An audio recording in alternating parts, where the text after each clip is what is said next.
Herkese merhaba. Yine yepyeni bir videoyla karşınızdayım.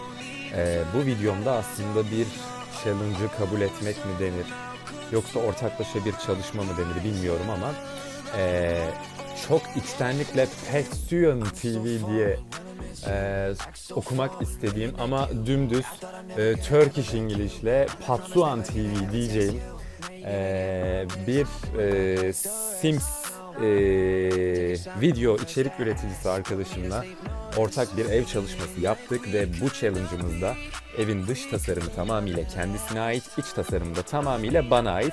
O nedenle dış tasarımı izlemek için Patsuan TV yazdığınızda arkadaşımın da videosunu izleyebilirsiniz.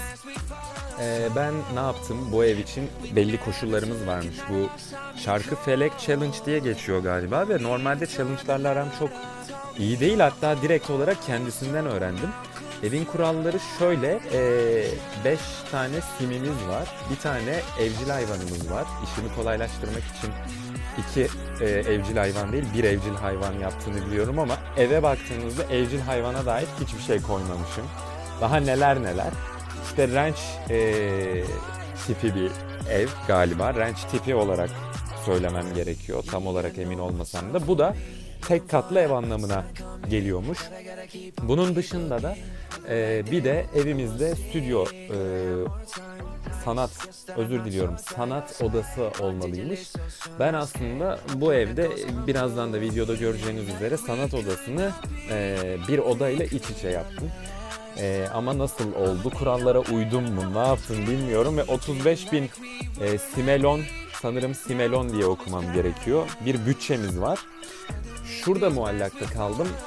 Evi yerleştirdikten sonra simleri evine daha sonradan yerleştirdim ve acaba benim iç dizayn için harcamam gereken bütçe mi 35.000'di yoksa iç artı dış mıydı bilmiyorum ama ben mütevazı davranıp daha düşük bütçeyle tasarlamaya çalıştım. Çok zorlandım. Sonuçta kendi yaptığım evlerde hayal dünyamı sınırsız olarak kullanabildiğim, bütçe kısıtı altında olmadığım, onlarca custom content kullandığım video içerik üreticisiyim ben normalde ama ilk kez böyle bir challenge'da bulunmak benim için de çok büyük bir keyifti açıkçası. O yüzden de çok teşekkür ediyorum.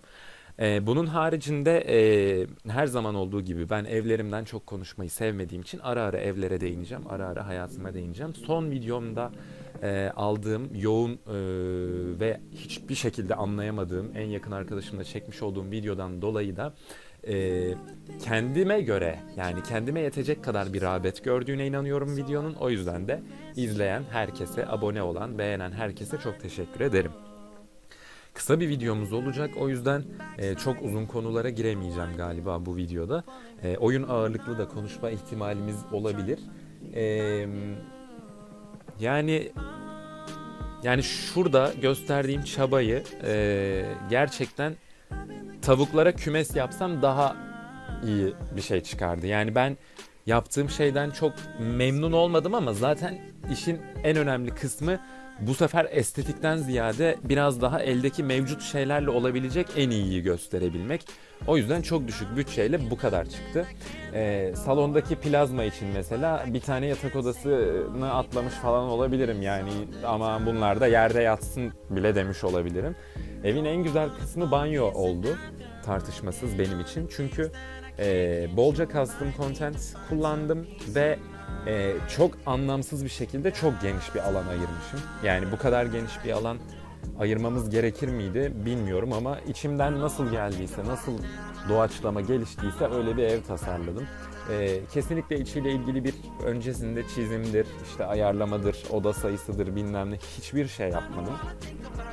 Zaten evin boyutları da neydi? 35x35 mi? Uyduruyor muyum? Uyduruyor olabilirim ama evin boyutu da belli bir kısıttı.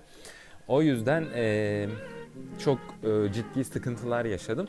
Hatta yani o kadar alışmışım ki bütçesiz ev tasarlamaya. Şuraya koyduğum 3 tane kaplumbağadan feragat etmek zorunda kaldım. 3 tane kaplumbağa. 3 tane kaplumbağa nedir ya? 3 tane kaplumbağadan vazgeçtim. Şuradaki yatak odasını tasarlarken tablo almaya param yetmedi. Yetmedi, hiçbir şey yetmedi yani. En son yan komşudan dilenecektim. Abi Allah rızası için biraz para verir misiniz? Bir tablo alacağız da diye. Ama sağda solda komşu da yok, işte öyle bir sıkıntı var. Onlarca kez dolap değiştirdim şurada. Yani bir şey koyuyorum, karşıda kocaman dev anası gibi bir şey gözüküyor. O yüzden olabilecek en zarif, en küçük dolabı seçmeye çalıştım. Başlarda harcamaları yaparken paraya hiç dikkat etmemişim. Sonra şey dedim, lan dedim sen dedin kısıtlı bir bütçe altında sınırsız insan ihtiyaçlarını karşılamaya çalışıyorsun dedim. Yani bu nasıl mümkün olabilir ki dedim. Sonra baktım bütçeyi artık böyle dandik şeyler almaya başladım. Böyle ilginç bir video oldu. Bu tip video içerikleri için kanalımda eğer görmek istiyorsanız siz de lütfen yorum yapmayı ve beğenmeyi unutmayın. Dediğim gibi aynı videonun dış tasarımını Patsuan TV kanalından da izleyebilirsiniz. Haricinde söylemem gereken başka bir şey var mı diye düşünüyorum. Çok fazla bir şey yok ama yepyeni bir ev tasarımıyla, içi dışı bana ait olacak bir ev tasarımıyla karşınızda olacağım.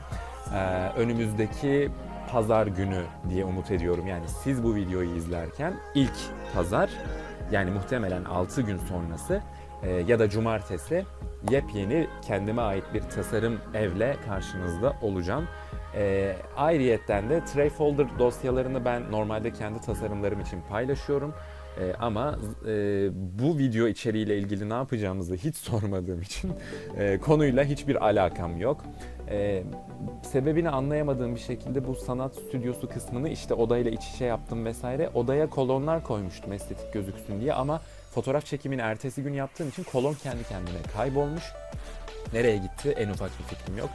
Siz kolon varmış gibi görebilirseniz çok sevinirim. Çünkü ben videoyu ve fotoğrafları çektikten sonra bunu fark ettim. Ufak bir iş kazası diyelim. İzlediğiniz için çok teşekkür ediyorum.